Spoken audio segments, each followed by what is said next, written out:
and the Eaton Fire. Right now we have Lisa Derderian on the phone with the city of Pasadena. Lisa, thanks for being with us. Thank you. Tell us what's happening.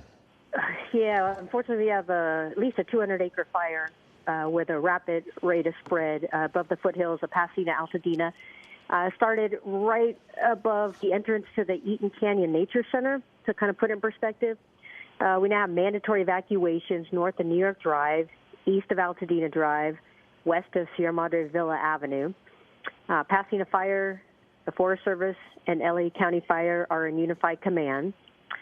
We're working now to set up mass care and sheltering for those that are being evacuated. So once we get that up and running, we'll have that on the citypasadena.net. Unfortunately, we can't use any aircraft because of the wind conditions right now. And there are structures threatened. So, unfortunately, it's a worst-case scenario that we were hoping we wouldn't have to deal with. Well, Lisa, I know you're also dealing with this worst-case scenario yourself. If you wouldn't mind sharing a little bit of your personal story tonight. You were also evacuated. Yeah, I'm in the Upper Hastings Ranch area, so I'll start putting some personal necessity items together as I want to practice what I preach and hope for the best.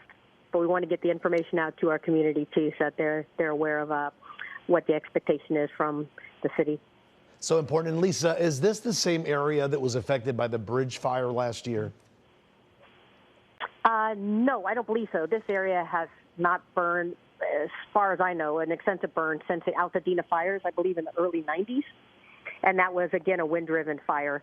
We lost several homes and structures, evacuated St. Luke's Hospital, which was up there at the time.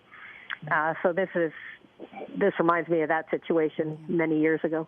Incredible. Yeah, you know, everything's so fluid right now, obviously, Lisa, but is there some sort of unified plan with the city of Pasadena right now that you guys are looking into should things, get a little more hairy tonight? Oh, we have a lot of mutual aid, we hope, coming in and county to assist us.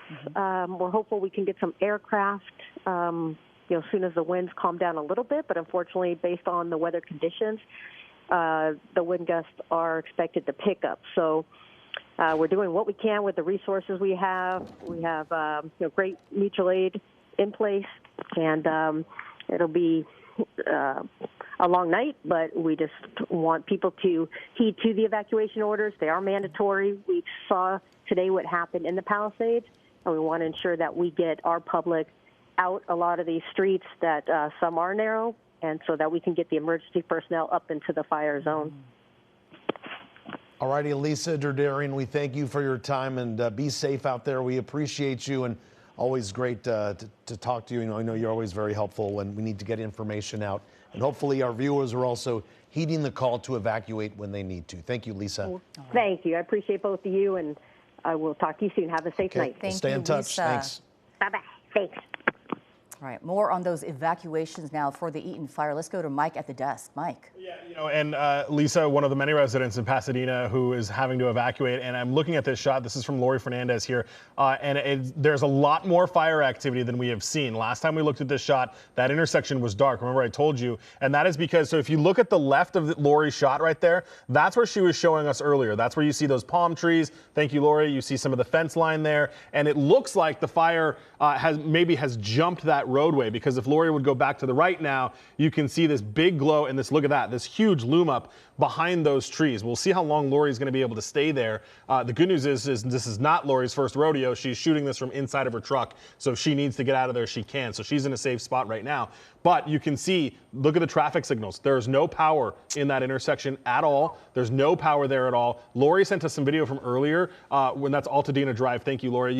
She sent us some video earlier where the visibility was like zero. And look, there we go. And that's a good chunk. That looks like either a tree or some kind of maybe vegetation that has gone up. And just really, I mean, those are just such kindling, and that's what sends these embers everywhere. And again, we don't have any air assets at all right now. All of the helicopters in Southern California have been grounded due to the intense winds. It is not safe for them to fly. Even, you guys, I'm sitting here looking at LAX. The LAX has reversed their pattern.